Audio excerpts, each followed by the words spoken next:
Focus on gain, not gap. Day 29 of your Fast Pass Accountability Experience. This is your Morning Joe. I was rucking with my friend Jesse Ibanez up a really steep hill out in the Alpine Valley. And Jesse stopped and he looked up and said, "You can see the peak. That's where we're headed." And as I looked up, I started to get a little nervous. And then I said to myself, let me look at the gain, not the gap. So I turned around. Now remember, I've got a 40-pound dumbbell in my rucksack. And I looked at how far we had come.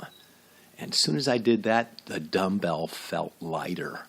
I felt like we had done some great work, and I was actually impressed by how far we had traveled in such a short period of time. This, for me, is the secret to staying motivated. I keep my eyes on how far I've come, not how far I have to go.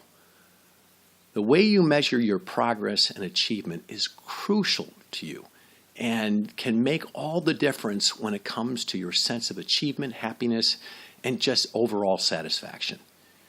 Using your ideal to come up with specific goals is great. Like, I want to get to the top of the mountain. That's ideal. But measuring your progress based on how far you still are from your ideal is detrimental to your confidence and your sense of accomplishment. And my coach, Dan Sullivan, says it this way. When you fall into the gap, that's the permanent distance between where you are and your unreachable ideal. It's the gap. Instead, always measure from where you started to where you are now. Looking back at the progress that you made puts you in the gain, where you can appreciate everything that you've achieved. You're measuring actual reality, and the progress that you've made is real. Being in this mindset gives you the motivation to continue and move forward to reach your goals. The gap mindset, on the other hand, is demotivating and keeps you trapped in that negative zone where nothing you do is good enough. And for me, that makes my future vision always just beyond my grasp. The gap, it's a state of mind really common among ambitious CBROC entrepreneurs, and one that can cause a great deal of harm.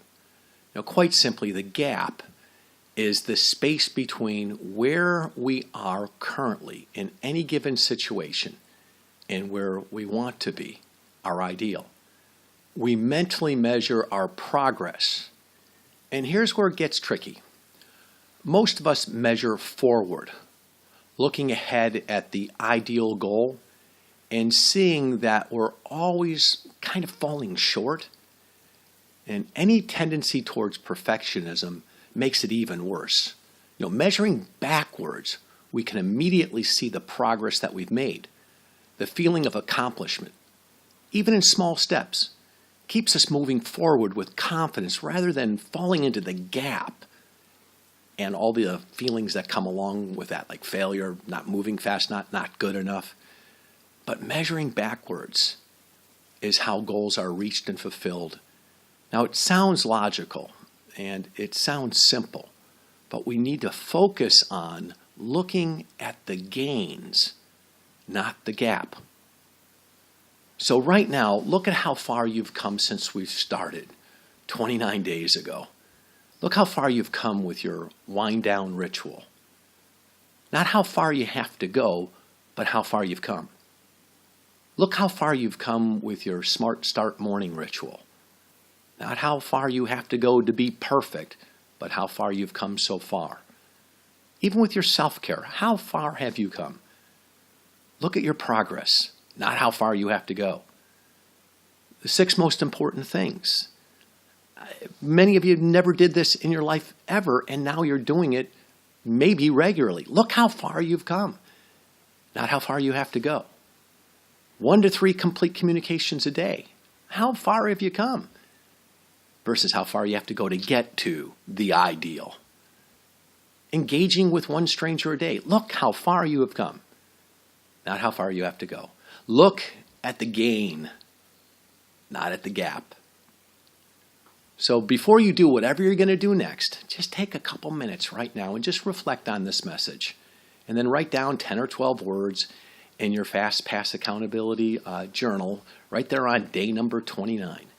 Now, we're going to be meeting a little later this morning, and we're going to be moving into our accountability class. So be prepared to share with us the specific thing that you want to commit to in each one of the 6 significant habits for the next week. And today, focus on the gain, not the gap. Have an amazing and fascinating day because you want to and because you deserve to. I'll be here tomorrow morning at 6 a.m.